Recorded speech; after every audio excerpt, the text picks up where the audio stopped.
Look, now we've got our very own Brian Burgess. We like to trot him out every now and then so you can keep an eye on him and see how he's going. And you'll see that he's looking terrifically fit and well, which is marvellous. Brian, in case you don't know, ex-VASP president, now consultant working with Insight, which of course have the IP and ownerships currently of all the surveys that we use at our schools. So thank you very much, Brian. Thank you, Betty.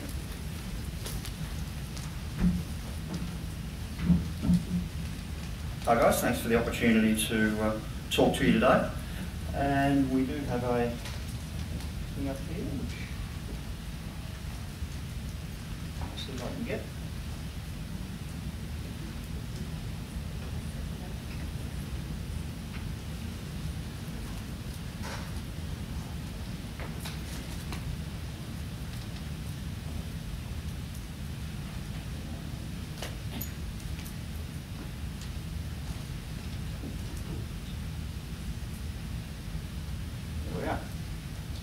So, just wanted to raise, just make you aware of a couple of things that are happening with partnerships between VASP and Insight.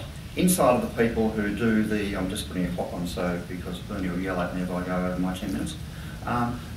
Insight are the people who do the surveys, the climate surveys, the parent, student and staff survey. And you would have noticed there's been a few changes to the staff survey, those of you who did do a bit of it for 2012. Now, the partnership that we've worked with Insight is really around the issue of how do you read the surveys. So there's a couple of things that I wanted to outline with you today. Firstly, with the partnership has been a number of school improvement programs. So things like the Leadership Teams Development Program, a couple of them through BASTO, so Insight contracts tenders to BASTO and BASTO does the program and Insight runs it. The latest one we've been doing is the Coaching for Leadership Teams program, and a few schools in the room have been involved in that program, and that concluded probably around term 1 this year, at the end of this term, but it looks like another one of those will be happening towards the end of the year, so you might look out for those through BASTO. The other program we have been running in partnership is the Building Better Schools program. And that one isn't through BASTO and it's not through the department. It's individual schools or groups of schools that might want to contract Insight to do a program with them. Now these programs are extended programs. They have an element of knowledge building. They have an element of coaching, team coaching. So it generally would be a number of workshops with the staff, with the leadership team and sometimes the school improvement team, and coupled with a coaching program that generally runs over about 12 months. The partnership with VASP is the knowledge building stuff comes from Insight, so they're using the Insight tools, school improvement tools, and the coaching element comes through the VASP coaches. So it complements the project services work that VASP does, except this is a highly contained program. So there's set time limits, there's a methodology that's used that Insight has developed, and so that it does complement the programs that Project Services does. The focus really with these programs is around team-based behaviours and action learning. So trying to unpack, and where the survey data comes into it, is helping to unpack what are the team-based behaviours in the school. What is happening? How are people actually working together? What does that look like? And trying to unpack that and understand it, and then putting some strategies in place to see whether that can be changed, improved, and how that can be worked on. The other program that we started last year, and it really is an area where the department has completely dropped the ball, and that's around interpreting the surveys. I don't think there's been any training in the government sector for about 10 years on how to actually read the surveys. And I've been working in other jurisdictions over the course of my time with Insight, and for example over in Western Australia, the effort that has been put into training principals has really brought dividends because people actually understand how to read the things and can understand what it's saying to them.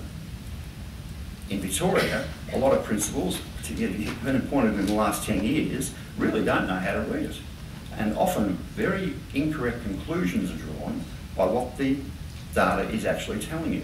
So understanding that and unpacking it is a critical part of this. So one of the partnerships we have with VASP is Jeff Barclay and I actually are running some workshops around this. So I think there's actually a flyer on your tables called Leading School Climate to Drive Improvement, and that workshop is being held. I don't know whether it's got a date there.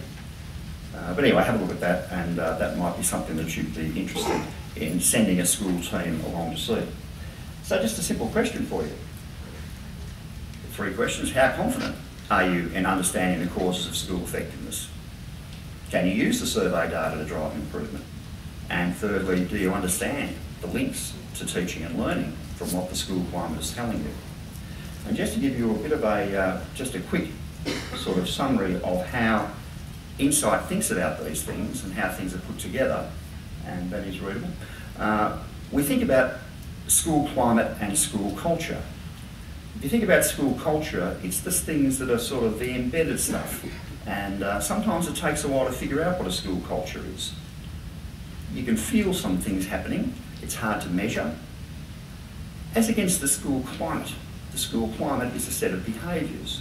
You can actually define the school climate. You can define the behaviours that you want to have happen. You will have a set of behaviours in your school. The question is, are they the ones you want?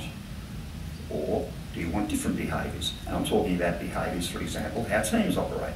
How's feedback given in the teams? Is it robust and challenging? Or are people just patting each other on the back and saying, you know, great job, and then walking out the door and saying, gee, that was a load of rubbish? Are those things happening? Is that robust sort of interactions between the staff? And it is between the staff we're talking about with that. So the school climate can actually be defined. But there are a range of climates in a school, and this aligns a lot with the work of, say, John Hattie. The foundation climates, we would argue, are around how the leadership team operates and the organisational climate. And the organisational climate is unpacked in the surveys, how the teams work together. Basically, it's just how people work together in the school. But there's a series of other climates in the school, and they're things like the teaching climate and the classroom climate. So a lot of the things that Hattie talks about is unpacking what's happening in the classroom and how the classroom climate should operate. But we would argue that the foundation of that is actually how people team together. If they're not teaming well together, it's pretty hard to improve the teaching climate. So you have to understand how people work together and the basis of that before you can really impact on the teaching climate. So the foundations for, we think, for that range of climates there, the teaching, classroom, climate for innovation, even the safety climate. You know, we saw the presentation last night at the committee meeting talking about the ground rules for schools and their reviews, and one of them was around student safety. It's the student safety climate and what that looks like. Now I won't go through this in detail given the time, but just having a quick look again, this is how things sort of fit together a bit. So you've got on the left-hand side the organisational climate and teaching climate, and how can that be measured in the surveys that you actually have. Well, the organisational climate, the components really are staff morale, the engaging behaviours, and staff distress. They're the 3 things that we look at. In the teaching climate, it's team-based practices, so things like the student management system and the curriculum processes, and teaching and learning practices. So the sort of stuff at the very bottom of that staff survey. Quality teaching, stimulated learning, how people are assessing those sorts of things give us an indication of what the teaching climate might be like. And then there's a whole range of things on the right-hand side there that are actually components of behaviours that we measure in those surveys. This stuff is really the what you do. How you do it is really some underlying principles. The first principle is around future focus. There's no point in forensically unpacking what you're doing now. It's where you want to go that's important. Having an understanding of where you're at, yep, and use the evidence and the data to actually unpack that, but really it's where you want to go that's important. So having a focus on the future is is part of the process that we use. The other process is focusing on the root cause. I've got a couple of my ex-campus principals here, and they would know that at my old school we worked really hard, but half the time we worked on symptoms and not causes. So it didn't make any difference. So you need to understand what is actually causing the issue. Establishing agreed behaviours is a really important part of this. If you don't have the agreed behaviours, how can you hold people accountable? If you've got 100 staff in your school, and they all have a different view of what it means to be a teacher in your school, you'll have 100 different versions. So you actually need to sit down and think, well, what do we all agree on here? What's important for us as a group? Action learning is part of our processes. So there's no point in just building knowledge without actually getting people to do it. You've got to do it. You can't have learning without action, and you can't have action without learning. And the issue of accountability and having holding people accountable to each other and to themselves. It's not accountability in terms of to the principal, it's accountability to each other. So they're the sort of underlying principles that we would use in the processes that we put in place in some of these longitudinal type programs. And in the 13 seconds I have left, I will not go through the take-home messages, but there's some things there just to keep in mind, things around, for example, multiple climates. And if you are interested in accessing any of these programs, then you can contact me, there are my contact details up there, or you can just talk to Marion at VASP. But I just encourage you to think about it, that how you get people to work together is the driver for your school's success.